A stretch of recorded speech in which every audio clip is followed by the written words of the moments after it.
Okay, something has been tripping, but we gonna go ahead and push forward. Um, okay, what it is right now is it doesn't matter which chart I'm on. I got a few different Nasdaqs I've been operating on, but the main thing I'm doing right now is the numbers to scale my account. The goal was from the 2,000 to 10,000. I had in my mind for whatever reason that I can do 2,000 to 10,000 in 2 months. Oh, and I did see the progress of that number. Basically, going from 200 a day, which making it an $800 a week, and I'm kind of being what you call it for myself, conservative. And then going to a $500 day, making it a 2K week. I like the 2K week better than the $800 week, but I think I'm going to go ahead and try to push for a $200 to $300 week. I mean a $200 to $300 day, so that I can not have as much risk, because that's where it is risk management and discipline uh, with whatever your strat is. So with all of those together, I should be well with that.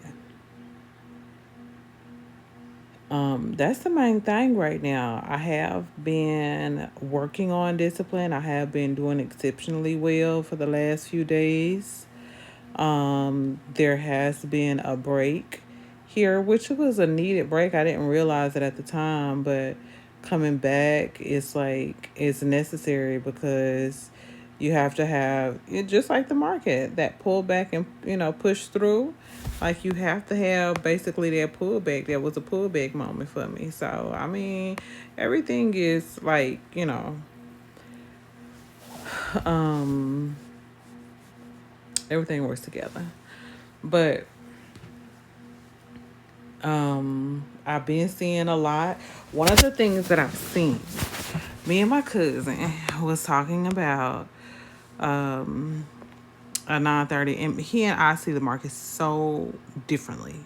Like, that's my only trading partner. Like, he's my trading partner. Like, he and I trade together. We got in this. Well, he got me into this. Like, when I was looking for certain investments, and he kind of introduced this to me, and then I just took the baton and ran with it. You know what I'm saying? But so he was telling me basically about a 9:30 time. And the thing about it is, like, nothing is really coincidentally. With all of my theories and strategies and stuff, it is like it's not a conspiracy, because it's actual. When it's a fact, then it's not. It's a factual theory. You can't call it a conspiracy theory. But when a person have, like, a set schedule that they have to do every day, then it's certain things that you notice when things are off. And of course, like, certain things that happen every day, right? So he was telling me about a 9:30 reverse. And I'm saying, like I say, he and I see the markets real differently. But he said that, and I was like, okay, okay, a 9:30 reverse. And I didn't think about it until today. Today, today I was on, and I didn't even trade it. That's been one of the things, of course, is just with discipline, just being observant of things, not necessarily having to jump in on it. But when it comes to your time and your play, and that's your, the moment that you trade, then kind of see it for what it is, making yourself have a stronger position based on certain observations that that are there, and then you're operating within those observations because you know they solid, right? But so with this is what I noticed. And here we go with these trading session times, right? How I like them and I don't like them at the same time. Really, I do. I respect them for what they are. This is my block on the New York. This is the heart center of the New York session. And of course, this is the London right before it. So what do we have that sometimes people pay attention to, sometimes they might not. But regardless of the fact, it's here. Okay. So whatever is here, you need to take into consideration just, for just the simple fact of what it is. This overlap right here. Okay, everybody know the market working halves, right? And what I do is I always try to find a median. That's what a heart is right here on my chart. It's the middle. It is the middle of this session, of the New York session. So which is generally swept daily unless something is happening with it, and then it comes a very strong point of confluence when it's not swept. Okay, so if the market chooses to not sweep it that day, expect for it to go away from that point. But that's the point that it's like running away from, So you can still use that as an operator because it will come back to that point that it's running from at some point. So anyway, this right here is the overlap of London and New York. Now, with the market being half, 50-50, midpoint, what's important to me? The important thing to me is the half of this time period. This is a tool that I often use. It's a ruler. So what I would do is take this. This is at 8:30 a.m. when New York starts. It's kind of in the middle of London or what have you.